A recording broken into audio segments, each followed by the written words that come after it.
As mentioned in the last section, it is important to set up your studio in a room where you can control the light. Natural light will shift and change as you film, so having blackout cloth or even no windows is ideal.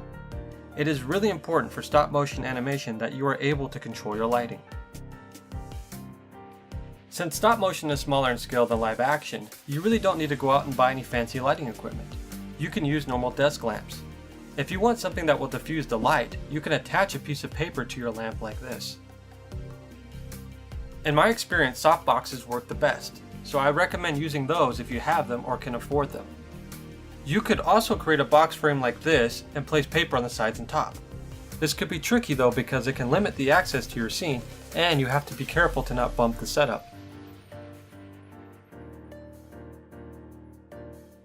Having different sources of light can really bring out your subject. I recommend 3. One for your background, one to light your subject from the front, and another to light it from the top. If you're filming a day scene, just light the scene well.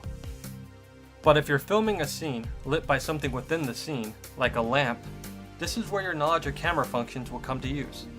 Keep the ISO low, set your aperture based on whether you want a shallow or wide depth of field, and from there, adjust the shutter speed. With low light, your shutter speed will be lengthier than that with a fully lit scene. But with longer shutter speeds, you can still capture a low lit scene well. It is important to remember that different light sources can give off different types of light, or color temperatures.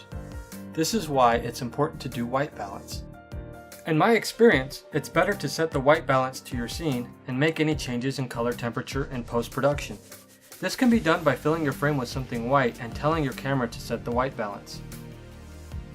You may not have the software to make edits in post-production, or you may just want to utilize light temperature in your raw footage. Either way, if you want to make use of temperature, it's important to know how it works. Light temperature is measured in Kelvin, or K. The hotter the light, the more it will appear blue. This is because heat is initially produced in the infrared spectrum of light. As the heat builds up, it shifts to the visible part of the light spectrum, getting to red and, with enough heat, eventually blue. This chart shows the types of lighting and what temperatures they emit. As we increase in Kelvin, we shift towards blue. Something low in Kelvin like tungsten will emit warmer, more of a red light. Sunlight emits a cooler, bluer light. Utilizing light is important to capture your subject and your scene. Using light temperatures can help develop your story, which I will discuss in the next section of the series, Storytelling. Hey guys, if you like this video, please like, share, and subscribe.